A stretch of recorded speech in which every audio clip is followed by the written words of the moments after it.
बहुत समय पहले की बात है। एक सुंदर और हरे भरे मैदान के बीच ऊंचे पहाड़ों से घिरे हुए एक छोटे से गांव में एक प्यारी और दयालु माँ बकरी रहती थी, जिसका नाम बेला था। बेला का सफेद घना ऊन, कोमल भूरी आंखें और उसके सिर से ऊपर की ओर झुके हुए सुंदर लंबे सींग थे। वह अपने 3 प्यारे बच्चों पिप, पोली और पैच के साथ एक छोटे से आरामदायक घर में रहती थी। मैदान बेला और उसके बच्चों के लिए एक स्वर्ग था। वहां की घास हमेशा ताजा रहती थी, रंग बिरंगे फूल खिलते रहते थे और पास ही एक साफ और चमचमाती हुई धारा बहती थी। सूरज मानो उनके खुशहाल घर के ऊपर कुछ ज्यादा ही उज्जवल लगता था। बेला अपने बच्चों से बेहद प्यार करती थी और बच्चे भी उनसे उतना ही प्रेम करते थे। हर दिन वे साथ खेलते, हरे मैदान में भागते दौड़ते और दुनिया की नई नई चीजें खोजते। माँ बकरी ने अपने बच्चों को एक सरल लेकिन महत्वपूर्ण नियम सिखाया था। अजनबियों के लिए दरवाजा कभी मत खोलना, खासकर जंगल में रहने वाले उस भेड़िए से सावधान रहना जो बहुत चालाक और खतरनाक है। एक दिन धूप में नहाई हुई सुबह बेला ने सोचा कि वह मैदान के उस पार जाकर ताजे फल और जामुन इकट्ठा करेगी ताकि वह बच्चों के लिए स्वादिष्ट नाश्ता बना सके।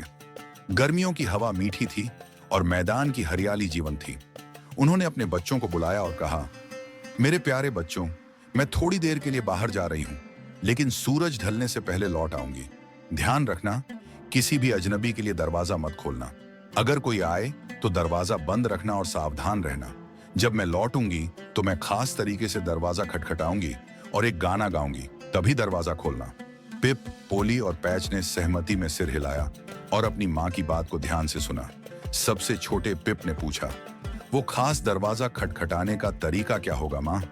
माँ बकरी मुस्कुराई और दरवाजे के पास जाकर अपने खुरों से 3 बार थपथपाते हुए बोली, मैं 3 बार खटखटाऊंगी, इस तरह, ठक ठक ठक, और मैं यह गाना गाऊंगी, मेरे प्यारे बच्चों, दरवाजा खोलो, ये तुम्हारी माँ है जो तुमसे बहुत प्यार करती है, तभी दरवाजा खोलना। बच्चों ने ध्यान से सुना और याद किया। फिर माँ बकरी ने अपने बच्चों को प्यार से माथे पर चूमा, अपना टोकरी उठाई और हरे भरे मैदान के पार चली गई, अपने रास्ते पर मीठा गीत गुनगुनाते हुए।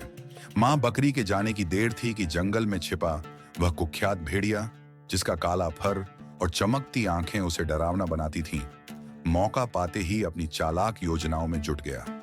भेड़िया बेहद धूर्त था, लेकिन उसकी भूख ने उसे बेचैन कर दिया था।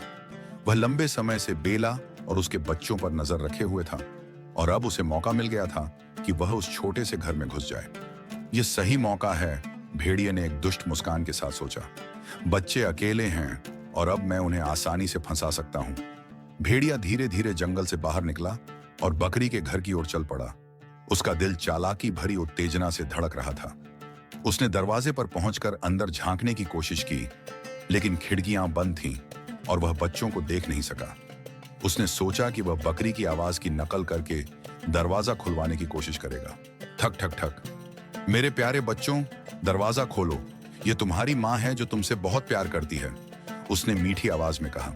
लेकिन बच्चे चालाक थे, वे जानते थे कि उनकी माँ ने उन्हें सावधान किया था। अंदर से पैच, सबसे बड़े बच्चे ने कहा, तुम हमारी माँ नहीं हो, तुम्हारी आवाज गहरी और खुरदरी है, हमारी माँ की आवाज मीठी और कोमल है, जाओ यहां से भेड़िए। भेड़िया गुस्से में दांत पीसते हुए वापस चला गया। वह जानता था कि वह सिर्फ अपनी आवाज से बच्चों को बेवकूफ नहीं बना सकता। उसे नई चाल सोचनी पड़ी। भेड़िया हार मानने वाला नहीं था। वह जंगल में वापस जाकर कुछ सोचने लगा कि कैसे बच्चों को बेवकूफ बनाया जाए। जंगल के रास्ते पर चलते हुए उसकी नजर एक छोटे से बेकरी पर पड़ी। बेकरी का मालिक अपने घर के अंदर आटा गूंथ रहा था।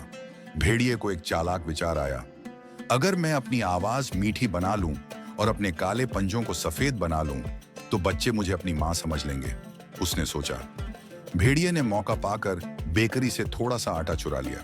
उसने अपने काले पंजों पर आटा मल लिया, जिससे वे सफेद दिखने लगे, बिल्कुल मां बकरी की तरह। फिर उसने अपनी गहरी आवाज को कोमल और मीठी बनाने की कोशिश की, जैसे बेला की थी। अब मैं उन्हें बेवकूफ बना ही लूंगा, उसने सोचा।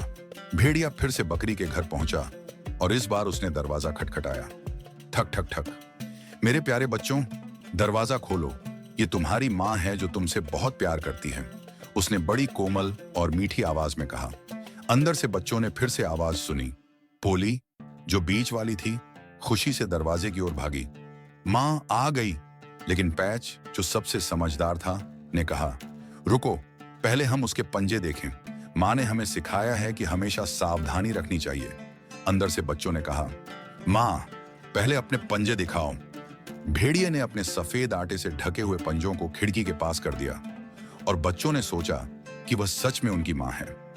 उन्होंने दरवाजा खोल दिया। दरवाजा खुलते ही भेड़िया अंदर घुसा और उससे पहले कि बच्चे कुछ समझ पाते, उसने उन पर झपट्टा मारा। पिप, पोली और पैच डर के मारे चिल्लाने लगे, लेकिन भेड़िए ने चालाकी से उन्हें फंसाने की कोशिश की। भागो!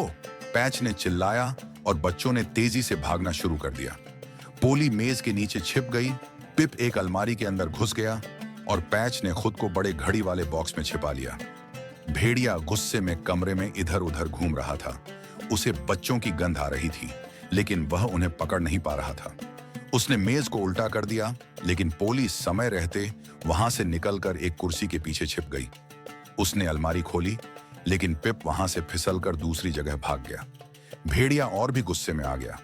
तुम मुझसे बच नहीं पाओगे, उसने गुस्से में गरजते हुए कहा।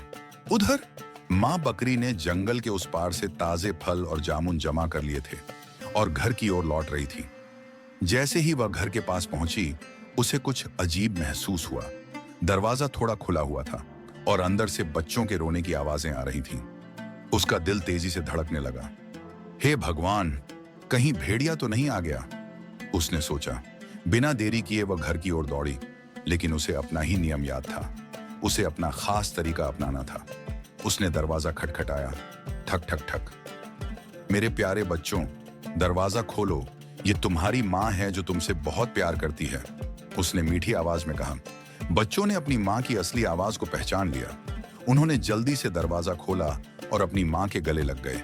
उनकी आंखों में आंसू थे। पिप, पोली और पैच ने रोते हुए पूरी कहानी माँ को सुनाई। कैसे चालाक भेड़िए ने उन्हें धोखा देने की कोशिश की और कैसे वे बड़ी मुश्किल से उससे बच पाए। माँ बकरी ने अपने बच्चों को प्यार से सहलाया और उन्हें सांत्वना दी।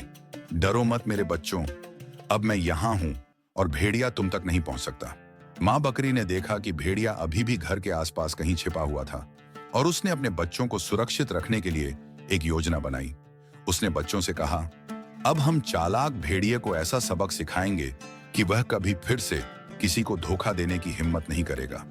उसने अपने बच्चों को घर के अंदर सुरक्षित छिपा दिया और फिर वह पास के खेत में गई जहां कुछ किसान काम कर रहे थे। उसने उन्हें भेड़िए के बारे में बताया और मदद मांगी। किसान तुरंत तैयार हो गए। वे बड़े जाल, लाठियां और अपने कुत्तों के साथ माँ बकरी के साथ घर के पास आए। माँ बकरी ने भेड़िए को चुपचाप बाहर लुभाने की योजना बनाई। उसने जोर से गाना गाया, मानो वह अपने बच्चों को बाहर बुला रही हो। आओ मेरे बच्चों, घास खाने का समय हो गया। भेड़िए ने सोचा कि यह उसके लिए दूसरा मौका है। वह धीरे धीरे झाड़ियों से बाहर निकला, लेकिन जैसे ही उसने घर के पास कदम रखा, किसानों और कुत्तों ने उसे चारों तरफ से घेर लिया। भेड़िया फंस गया था। किसानों ने जाल फेंककर उसे पकड़ लिया और उसे सबक सिखाया। भेड़िए को पकड़ने के बाद माँ बकरी और उसके बच्चों ने फिर से खुशी खुशी अपने घर में रहना शुरू कर दिया। बच्चों ने अब समझ लिया था कि माँ की बात मानना और सावधान रहना कितना जरूरी है। उन्होंने कभी अजनबियों के लिए दरवाजा नहीं खोला और हमेशा सतर्क रहते थे। माँ बकरी ने अपने बच्चों को समझाया, यह दुनिया सुंदर है, लेकिन यहाँ खतरे भी हैं। हमें हमेशा समझदारी से काम लेना चाहिए और अपने आसपास की चीजों को ध्यान से देखना चाहिए। पिप, पोली और पैच ने माँ की बातों को अपने जीवन का हिस्सा बना लिया। वे अब पहले से भी ज्यादा समझदार और साहसी हो गए थे।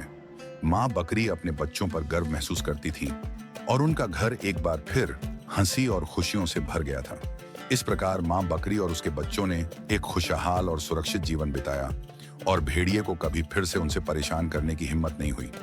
कहानी का संदेश, इस कहानी से हमें यह सीख मिलती है कि हमें हमेशा अपने बड़ों की सलाह माननी चाहिए और अजनबियों पर विश्वास नहीं करना चाहिए। समझदारी और सतर्कता से ही हम मुश्किलों से बच सकते हैं।